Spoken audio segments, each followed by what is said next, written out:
약은 꼬박꼬박 드시고 밥은 줄이고 단 음식도 피했는데 혈당이 계속 높게 나온다면요. 병원에서 혈당 관리가 필요합니다라는 말을 들을 때마다 억울하지 않으셨습니까? 나는 나름대로 조심했는데 왜 숫자는 내려오지 않는가? 혹시 나이 들어서 어쩔 수 없는 일이라고 체념하고 계신 건 아닙니까? 그렇다면 오늘 이야기는 반드시 끝까지 들으셔야 합니다. 나이가 들면 우리 몸의 혈당 처리 시스템이 조금씩 둔해집니다. 인슐린의 반응성이 떨어지고 같은 음식을 먹어도 예전보다 혈당이 더 쉽게 오릅니다. 문제는 이것이 단순히 숫자의 문제가 아니라는 점입니다. 혈당이 급격히 오르는 현상, 이른바 혈당 스파이크가 반복되면 남은 당이 지방으로 전환되어 복부에 저장될 수 있습니다. 그래서 나는 많이 먹지 않았는데 배가 나온다라는 말이 나오는 것입니다. 그런데 여기 희망적인 식품이 있습니다. 바로 병아리 콩입니다. 이 작은 콩이 왜 중동의 다이아몬드라고 불리는지 아십니까? 세계보건기구가 주목한 슈퍼푸드이고 미국 당뇨병 협회에서도 혈당 관리 식품으로 언급될 만큼 연구가 축적된 식재료입니다. 병아리 콩의 가장 큰 특징은 낮은 혈당 지수입니다. 혈당 지수가 20대 수준으로 보고된 바 있는데 이는 일반 흰 쌀밥이나 빵에 비해 매우 낮은 수치입니다. 그 이유는 풍부한 식이섬유 때문입니다. 식이섬유는 당이 혈액으로 빠르게 흡수되는 것을 지연시키는 역할을 합니다. 쉽게 말해 당의 속도를 늦추는 브레이크입니다. 혈당이 천천히 오르면 인슐린이 과도하게 분비되지 않습니다. 인슐린이 과도하게 나오지 않으면 남는 당이 지방으로 전환되는 비율도 줄어들 수 있습니다. 그래서 병아리 콩은 혈당 관리와 복부 지방 관리가 동시에 언급되는 식품입니다. 또한 병아리 콩에는 사포닌과 이노시톨 같은 성분이 포함되어 있습니다. 일부 연구에서는 이러한 성분이 지방 대사와 관련된 긍정적인 작용을 보였다고 보고된 바 있습니다. 물론 이것이 기적을 만드는 것은 아닙니다. 하지만 방향을 바꾸는 데 도움을 줄 수 있습니다. 그런데 여기서 중요한 사실이 하나 있습니다. 병아리 콩을 그냥 삶아서 단독으로 먹으면 효능을 절반밖에 누리지 못할 수 있다는 점입니다. 병아리 콩 속에는 지용성 영양소도 포함되어 있습니다. 이런 성분은 지방과 함께 섭취할 때 흡수율이 높아집니다. 그래서 첫 번째 보약 조합은 병아리 콩과 올리브유입니다. 올리브유에는 단일 불포 하지방산이 풍부합니다. 의학계에서는 이 지방산이 심혈관 건강과 관련해 긍정적인 역할을 할 수 있다고 설명합니다. 또한 병아리 콩 속 비타민 E와 레시틴 같은 지용성 성분의 체내 이용을 도와줄 수 있습니다. 이 두 가지를 가장 간편하게 섭취하는 방법이 바로 후무스입니다. 하룻밤 불린 병아리 콩 200g을 푹 삶은 뒤 올리브유 3숟갈, 레몬즙 2숟갈, 다진 마늘 1숟갈, 참깨 2숟갈을 넣고 곱게 갈아보십시오. 농도는 삶은 물로 조절하면 됩니다. 아침에 빵 대신 채소에 찍어 드시면 혈당은 천천히 오르고 포만감은 오래 유지됩니다. 다음 2부에서는 병아리 콩이 왜 장 건강에 구원투수가 될 수 있는지, 그리고 그릭 요거트와 함께 먹었을 때 장내 환경이 어떻게 달라질 수 있는지 설명해 드리겠습니다. 혈당과 장은 따로가 아닙니다. 이어집니다. 여러분, 나이가 들수록 배가 더부룩하고 설사와 변비가 번갈아 나타나는 일이 잦아지지 않으셨습니까? 예전에는 아무 음식이나 먹어도 괜찮았는데 요즘은 조금만 자극적인 것을 먹어도 속이 예민해집니다. 이것은 단순히 위장의 힘이 약해진 문제가 아닙니다. 장내 환경이 바뀌었기 때문입니다. 연구에 따르면 나이가 들수록 장내 유익균의 다양성과 수가 감소하는 경향이 있다고 보고된 바 있습니다. 반대로 유해균은 상대적으로 늘어나기 쉽습니다.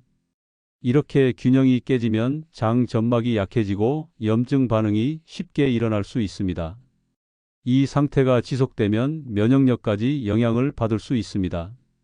여기서 병아리 콩이 역할을 합니다. 병아리 콩에는 프리바이오틱스 역할을 하는 식이섬유와 저항성 전분이 풍부합니다. 저항성 전분은 이름 그대로 우리 몸의 소화 효소에 잘 분해되지 않는 전분입니다. 일반 전분이 소장에서 빠르게 포도당으로 분해되어 혈당을 올리는 것과 달리 저항성 전분은 대장까지 도달합니다. 대장에 도달한 저항성 전분은 장내 유익균의 먹이가 됩니다.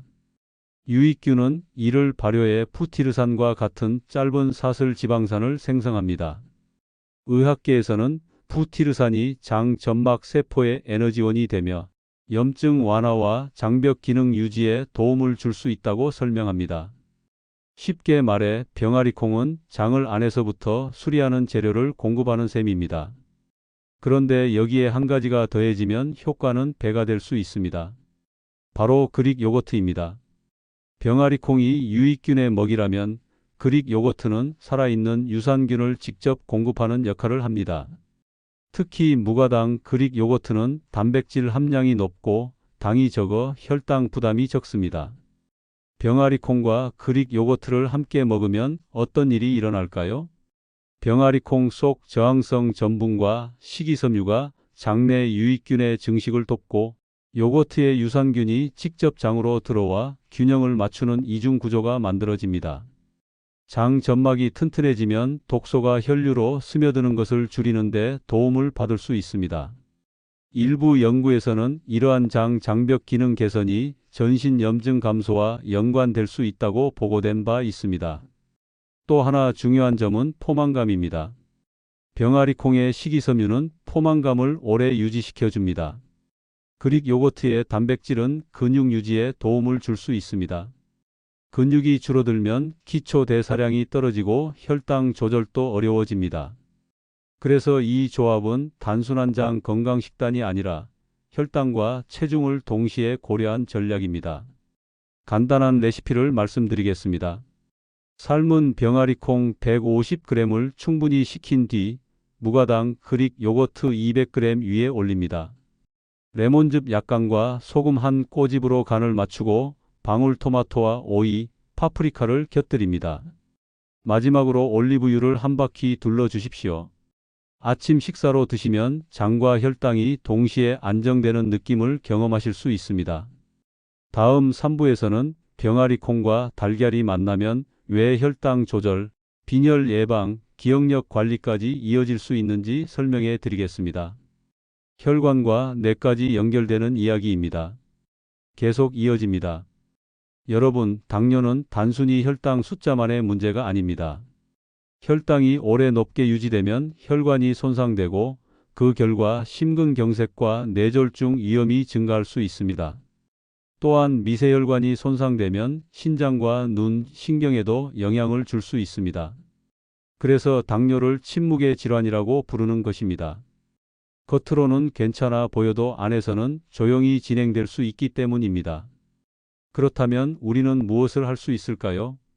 병아리콩은 낮은 혈당 지수 탄수화물을 포함하고 있어 혈당을 천천히 올리는 특징이 있습니다. 혈당이 급격히 오르지 않으면 인슐린 저항성 개선에 도움을 줄 수 있다는 보고도 있습니다. 여기에 달걀이 더해지면 시너지가 만들어집니다. 첫째, 단백질 균형입니다. 병아리콩은 식물성 단백질, 달걀은 동물성 단백질입니다. 두 식품을 함께 섭취하면 필수 아미노산 구성이 보완됩니다. 이는 근육 유지에 중요합니다. 근육은 혈당을 저장하고 사용하는 가장 큰 조직입니다. 근육량이 줄어들면 혈당 조절은 더 어려워집니다. 둘째, 에너지 대사입니다. 달걀에는 비타민 B군이 풍부합니다. 이 성분은 탄수화물 대사에 관여합니다. 병아리콩의 탄수화물이 천천히 분해될 때 비타민 B군은 에너지 전환 과정에 도움을 줄 수 있습니다. 그 결과 피로 회복에도 긍정적인 영향을 줄 수 있습니다. 셋째, 뇌 건강입니다. 달걀에는 콜린이 들어 있습니다. 병아리콩에는 레시틴이 포함되어 있습니다. 이 두 성분은 세포막 구성과 신경 전달 물질 합성과 관련이 있습니다. 일부 연구에서는 콜린 섭취가 인지 기능 유지와 연관될 수 있다고 보고된 바 있습니다. 나이가 들수록 깜빡깜빡하는 기억력이 고민이라면 이 조합은 의미가 있습니다. 또한 병아리 콩에는 철분이 포함되어 있고 달걀에는 비타민 B12와 엽산이 들어 있습니다. 이 성분들은 조혈 과정과 관련이 있습니다. 빈혈이 있으면 쉽게 피로해지고 집중력이 떨어집니다. 두 식품을 함께 섭취하면 영양 균형을 맞추는 데 도움이 될 수 있습니다. 간단한 레시피를 말씀드리겠습니다. 삶은 병아리 콩 200g과 삶은 달걀 3개를 잘 으깹니다. 다진 양파 2숟갈과 무가당, 그릭 요거트 3숟갈을 넣습니다. 머스타드 1숟갈과 레몬즙 1숟갈로 풍미를 더하고 소금과 후추로 간을 맞춥니다.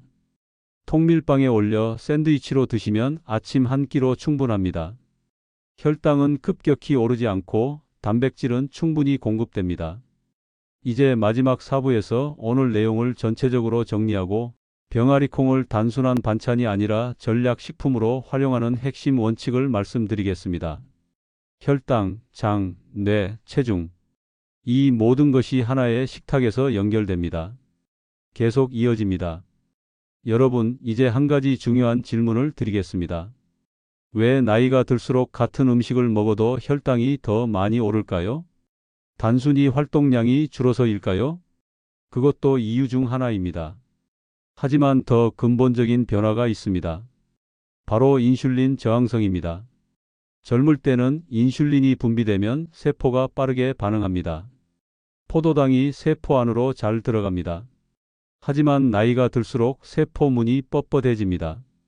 인슐린이 문을 두드려도 잘 열리지 않습니다. 그러면 혈액 속에 당이 오래 남게 됩니다. 몸은 더 많은 인슐린을 분비해 억지로 밀어 넣으려 합니다. 이 과정이 반복되면 췌장은 지치고 혈관은 손상되고 결국 당뇨로 이어질 수 있습니다. 병아리 콩이 중요한 이유는 여기 있습니다. 병아리 콩은 당을 천천히 올립니다. 즉, 세포문이 천천히 두드려집니다. 갑자기 강하게 밀어붙이지 않습니다. 인슐린 분비가 완만해지면 췌장의 부담도 줄어들 수 있습니다. 연구에 따르면 저혈당 지수 식단은 인슐린 저항성 개선과 연관될 수 있다고 보고된 바 있습니다. 여기서 생활 속 실천 전략을 말씀드리겠습니다. 첫째, 흰쌀밥을 완전히 끊지 않아도 됩니다. 다만 양을 절반으로 줄이고 그 자리를 병아리 콩으로 채워 보십시오. 밥 한 공기 대신 밥 반 공기와 병아리 콩 반 공기입니다. 혈당 곡선이 눈에 띄게 달라질 수 있습니다. 둘째, 간식을 바꾸십시오. 오후 3시 혈당이 떨어지며 단 것이 당길 때가 있습니다. 이때 과자 대신 병아리 콩 후무스를 채소에 찍어 드십시오. 혈당은 안정되고 포만감은 오래갑니다. 셋째, 근육을 지키십시오. 병아리 콩과 달걀 조합은 단백질 보충에 유리합니다. 근육은 혈당 저장 창고입니다. 근육이 줄어들면 혈당이 머무를 공간이 줄어듭니다.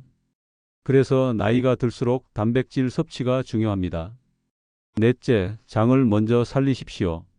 장내 염증이 심하면 인슐린 저항성도 악화될 수 있다는 보고가 있습니다. 병아리 콩과 그릭 요거트 조합은 장 환경을 개선하는 데 도움을 줄 수 있습니다.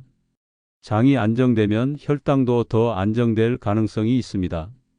그리고 반드시 기억하셔야 할 점이 있습니다. 병아리 콩은 하루아침에 기적을 만들지 않습니다. 하지만 3개월, 6개월, 1년을 꾸준히 먹으면 몸의 흐름이 달라질 수 있습니다.